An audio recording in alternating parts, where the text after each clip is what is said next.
Assalamualaikum warahmatullahi wabarakatuh. Baik, di sini saya Yan Rahmawati dari kelompok 6 akan memperkenalkan anggota kami yaitu Sofa, Syafaat Ramadan, Maulana.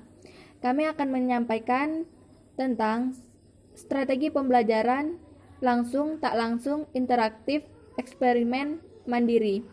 Strategi pembelajaran merupakan suatu rencana, tindakan, rangkaian kegiatan yang termasuk juga penggunaan metode dan pemanfaatan berbagai sumber daya atau kekuatan dalam pembelajaran. Strategi pembelajaran langsung ini bisa disebut juga dengan strategi pembelajaran expository, dikatakan seperti itu karena materi pembelajaran langsung disampaikan oleh guru. Pemindahan pengetahuan dari guru kepada murid secara langsung, misal melalui metode ceramah, metode Dirli, metode TGT atau tanya jawab. Ciri-ciri pembelajaran langsung adalah sebagai berikut. 1. Penyampaian materi pembelajaran dilakukan dengan secara verbal. 2. Materi pembelajaran yang disampaikan adalah materi pembelajaran yang sudah jadi. 3. Tujuan utama pembelajaran ini adalah penguasaan materi pembelajaran itu sendiri. Kelebihan dan kelemahan strategi pembelajaran langsung.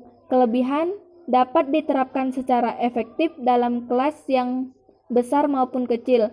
Dapat digunakan untuk menekankan poin-poin penting atau kesulitan-kesulitan yang mungkin dihadapi siswa sehingga hal-hal tersebut dapat diungkapkan. Kelemahan, karena guru memainkan peran pusat dalam model ini, kesuksesan strategi pembelajaran ini bergantung pada guru. Jika guru tidak tepat, siap, berpengetahuan, percaya diri, antusias, dan struktur, siswa dapat menjadi bosan, teralihkan perhatiannya, dan belajar mereka akan terhambat. Strategi belajar tak langsung. Strategi pembelajaran tak langsung sering disebut induktif. Pembelajaran tak langsung umumnya berpusat pada peserta didik. Peran guru di sini bergeser dari seorang penceramah menjadi fasilitator. Guru mengelola lingkungan belajar dan memberikan kesempatan peserta didik untuk terlibat.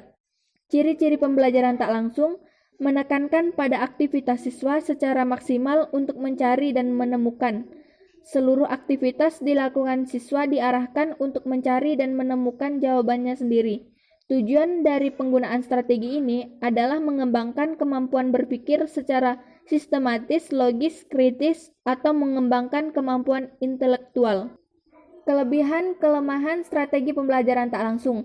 Kelebihan mendorong keberanian dan keingintahuan peserta didik, mendorong keaktivitas dan pengembangan keterampilan interpersonal dan kemampuan yang lebih baik.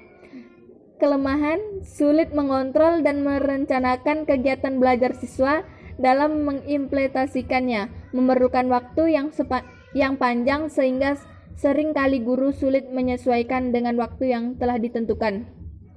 Strategi pembelajaran interaktif. Strategi pembelajaran interaktif adalah suatu pembelajaran yang dilangsungkan dengan cara belajar secara kelompok yang dapat memberi siswa lebih banyak kesempatan untuk berpikir dan berpendapat melalui pertanyaan yang mereka ajukan, sehingga siswa merasa perlu mengadakan penyelidikan atas pertanyaan tersebut. Pembelajaran interaktif memiliki karakteristik sebagai berikut. Adalah variasi kegiatan klasikal, kelompok, dan persorangan. Keterlibatan mental, pikiran, perasaan siswa, guru berperan sebagai fasilitator, narasumber, dan manajer kelas yang demokratis. Kelebihan dan kekurangan strategi pembelajaran interaktif. Kelebihannya, siswa lebih banyak diberikan kesempatan untuk melibatkan keingintahuannya pada objek yang akan dipelajari.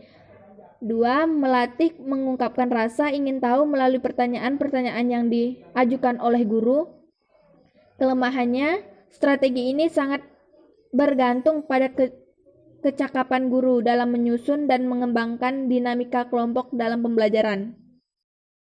Strategi pembelajaran eksperimen.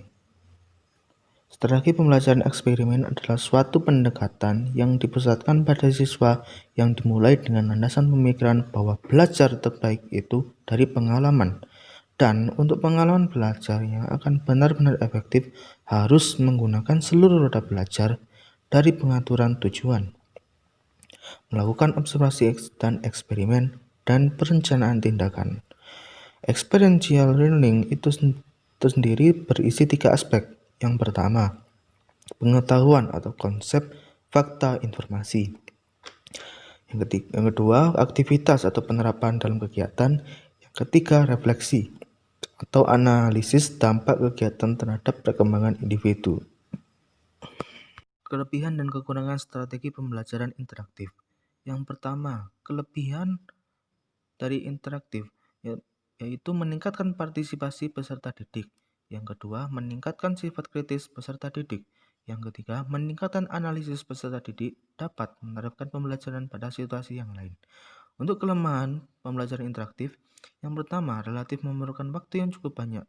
Yang kedua, sangat bergantung pada aktivitas siswa. Yang ketiga, cenderung memerlukan pemanfaatan sumber belajar. Strategi pembelajaran mandiri.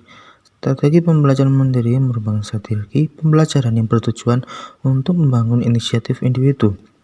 Kemandirian, peningkatan diri, belajar mandiri juga bisa dilakukan dengan teman atau sebagai bagian dari kelompok kecil.